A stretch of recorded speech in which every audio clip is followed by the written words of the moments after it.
ಎಲ್ಲ ತೊಯ್ದು ಅಕ್ಕಿ ತೊಯ್ದವ, ಟಮಾಟೆ ಮೆಣಸಿನಕಾಯಿದಾಗ ಉಪ್ಪುದಾಗ ಎಲ್ಲ ನೀರು ಬಿದ್ದು ಬಿಟ್ಟ. ಸೆಕೆಂಡ್ ಮಿಕ್ತು ಈ ಸೆಕೆಂಡ್ ಬಿಟ್ಟು ಇನ್ನೊಂದು ಸೆಕೆಂಡ್ಗೆ ಕಾಣ್ತಾ ಇಲ್ಲ ಮನುಷ್ಯರು. ಊಟನೂ ಕೂಡ ಮಾಡಿಲ್ಲ, ಅದ್ರಾಗ ಮಣ್ಣು ಬಿದ್ದಾವ, ಹೆಂಗ ಊಟ ಮಾಡೋದು? ಉಪವಾಸ ಹಂಗೆ ಮಕ್ಕಂಡಿವಿ. ಒಳಗೆ ಪಾಪನ ಎತ್ಕೊಂಡು ಕುಂತಿದ್ದೀವಿ, ಗಾಳಿ ಬರಬರಿ ಬೀಸ್ತು, ಮತ್ತು ಗುಡಿಸಲೆಲ್ಲ ಕಿತ್ಕೊಂಡು ಮೈ ಮೇಲೆ ಎಲ್ಲ ಬಿದ್ದು ಬಿಡ್ತು.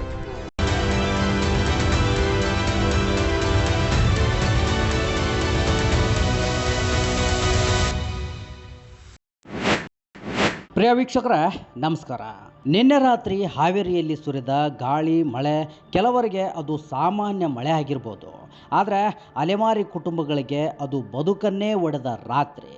ಗಾಳಿಗೆ ಹಾರಿ ಹೋದ ಗುಡಿಸಲುಗಳು, ಮಣ್ಣಿನಲ್ಲಿ ಬೆರೆತ ಅನ್ನ, ಮಳೆಯಲ್ಲಿ ನೆನೆದ ಮಕ್ಕಳು, ಮಗುವನ್ನು ಕೈಯಲ್ಲಿ ಹಿಡಿದು ಕಣ್ಣೀರಿನಲ್ಲಿ ನಿಂತ ತಾಯಿ. ನಮಗೆ ಮನೆ ಬೇಕಿಲ್ಲ, ಬದುಕಲು ಒಂದು ಜಾಗವನ್ನು ಕೊಡಿ, ನಾವೇ ಮನೆಯನ್ನು ಕಟ್ಟಿಕೊಳ್ಳುತ್ತೇವೆ ಎನ್ನುವ ಆ ಕುಟುಂಬಗಳ ಮಾತು ಕೇಳಿದ್ರೆ ಕಣ್ಣೀರು ತಡೆಯಲು ಕೂಡ ಆಗೋದಿಲ್ಲ. ಪ್ರತಿ ಮಳೆಗಾಲ ಬಂದರೂ ಇದೇ ಕತೆ, ಆದರೆ ಇವರ ನೋವನ್ನು ಕೇಳೋರು ಯಾರು? ಹೌದು ವೀಕ್ಷಕರ, ಮಣ್ಣಿನಲ್ಲಿ ಬೆರೆತ ಅನ್ನ, ಮಳೆಯಲ್ಲಿ ತೊಯ್ದ ಬದುಕು, ಇದು ಹಾವೇರಿಯ ಅಲೆಮಾರಿ ಕುಟುಂಬಗಳ ಕಣ್ಣೀರಿನ ಕತೆ.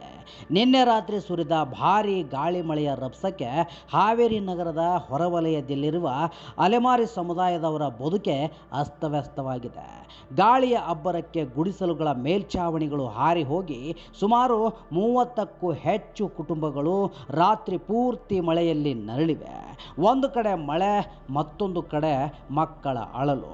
ಮಣ್ಣಿನಲ್ಲಿ ಬೆರೆತ ಅನ್ನದ ಪಾತ್ರೆಗಳನ್ನು ನೋಡುತ್ತಾ ಹಲವಾರು ಕುಟುಂಬಗಳು ಊಟವನ್ನೇ ಮಾಡದೆ ಮಲಗಿವೆ. ರಾತ್ರಿ ಮಾಡಿದ ಅಡುಗೆಯಲ್ಲೂ ಮಣ್ಣು ಬಿದ್ದ ಕಾರಣ ಮಕ್ಕಳಿಗೆ ಕೊಡಲು ಒಂದು ತುತ್ತು ಉಳಿಯಲಿಲ್ಲ ಎನ್ನುವ ನೋವನ್ನು ಕುಟುಂಬಗಳು ಕಣ್ಣೀರಿನಿಂದ ಹೇಳಿಕೊಂಡಿವೆ. ಇನ್ನೂ ಮನಕಲುಕುವ ಸಂಗತಿ ಅಂದರೆ, ಹೆರಿಗೆಯಾಗಿ ಕೇವಲ 8 ದಿನಗಳಾದ ಬಾಣಂತಿಯೊಬ್ಬಳ ಮೇಲೆ ಗುಡಿಸಲಿನ ಮೇಲ್ಛಾವಣಿಯೇ ಗಾಳಿಗೆ ಬಿದ್ದು ಆತಂಕವನ್ನು ಸೃಷ್ಟಿಸಿದೆ. ಮಗುವನ್ನು ಕೈಯಲ್ಲಿ ಹಿಡಿದು ಮಳೆಯಲ್ಲಿ ನಿಂತಿದ್ದ ತಾಯಿಯ ಸ್ಥಿತಿ ಆಕೆ ಹೇಳ್ತಿರೋದನ್ನು ಕೇಳಿದ್ರೆ ಎಂಥವರಿಗೂ ನೋವೆನ್ನಿಸುವ ಸಂಗತಿ. ನಮಗೆ ದೊಡ್ಡ ದೊಡ್ಡ ಮನೆಯನ್ನು ಬೇಡ, ಬದುಕಲು ಒಂದು ಜಾಗವನ್ನು ಕೊಡಿ, ನಾವೇ ಸ್ವತಃ ಮನೆಯನ್ನು ಕಟ್ಟಿಕೊಳ್ತೇವೆ ಎಂದು ಅಲೆಮಾರಿ ಸಮುದಾಯದ ಜನರು ಮನವಿಯನ್ನು ಮಾಡಿದ್ದಾರೆ. ಪ್ರತಿ ವರ್ಷವೂ ಮಳೆಗಾಲ ಬಂದರೆ ಇದೇ ಪರಿಸ್ಥಿತಿ. ಮಳೆ ಬಂದರೆ ರಾತ್ರಿ ನಿದ್ದೆ ಇಲ್ಲ, ಗಾಳಿ ಬಂದರೆ ಜೀವದ ಭಯ. ಮಕ್ಕಳನ್ನು ಮಡಿಲಲ್ಲಿ ಹಿಡಿದು ಬೆಳಗ್ಗಿನವರೆಗೆ ಮಳೆಯ ಜೊತೆ ಹೋರಾಟವೇ ಇವರ ಬದುಕಾಗಿದೆ.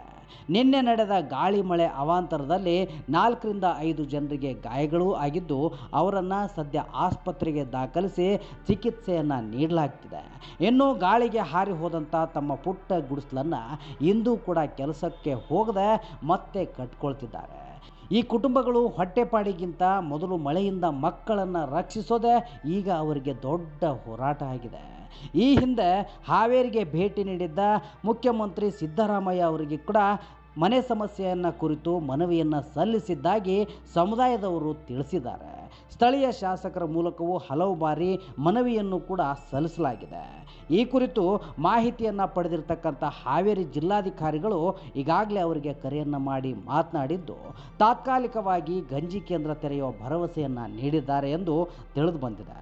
ಮಳೆಯಲ್ಲಿ ತೊಯ್ದದ್ದು ಗುಡಿಸಲು ಮಾತ್ರ ಅಲ್ಲ, ಕನಸುಗಳು ಕೂಡ. ಒಂದು ಮಳೆಯ ರಾತ್ರಿಯೇ ಈ ಕುಟುಂಬಗಳ ಬದುಕಿನ ಕಹಿ ಸತ್ಯವನ್ನು ಮತ್ತೆ ಬಯಲಿಗೆಳೆದಿದೆ. ಸರ್ಕಾರ, ಜನಪ್ರತಿನಿಧಿಗಳು ಹಾಗೂ ಸಮಾಜ ಇವರ ನೋವಿಗೆ ಸ್ಪಂದಿಸಬೇಕಿದೆ ಎನ್ನುವುದು ನಮ್ಮ ಅಭಿಪ್ರಾಯ ಕೂಡ. ಶ್ರೀ ಕರ್ನಾಟಕ, ಹಾವೇರಿ. ನಿನ್ನೆ ಸಂಜೆ ಮುಂದೆ ಸರ್ ಮಳೆ ಬಂತು ರೀ, ಒಳಗೆ ಪಾಪನ ಎತ್ಕೊಂಡು ಕುಂತಿದ್ದೀವಿ, ಗಾಳಿ ಬರಬರಿ ಬೀಸ್ತು, ಮತ್ತು ಗುಡಿಸಲೆಲ್ಲ ಕಿತ್ಕೊಂಡು ಮೈ ಮೇಲೆ ಎಲ್ಲ ಬಿದ್ದು ಬಿಡ್ತು. ಮನೆಯೊಳಗೆ ನಾನು, ನಮ್ಮ ಮನೆಯವರು, ನಮ್ಮ ಮಕ್ಕಳು ಇದ್ದೀವಿ ರೀ ಸರ್. ಸಣ್ಣ ಕೂಸಿತ್ತು, ಡೆಲಿವರಿ ಆಯಿತು, 8 ದಿನ ಆಯಿತು ಡೆಲಿವರಿ ಆಗಿ. ಒಳಗೆ ಇದ್ವಿ, ಮಳೆ ಬರ್ತೈತೆ, ಗಾಳಿ ಎಲ್ಲ ಬೀಸ್ತು ಸರ್. ಬರ್ರಿ ಮಳೆ ಬೀಸೋದಕ್ಕೆ ಇನ್ನು ಗುಡಿಸಲೆಲ್ಲ ಬಿದ್ದು ಬಿಡ್ತು. ನಾವು ಬೇರೆ ಮನೆಗೆ ಹೋಗಿ ಇದ್ದೀವಿ.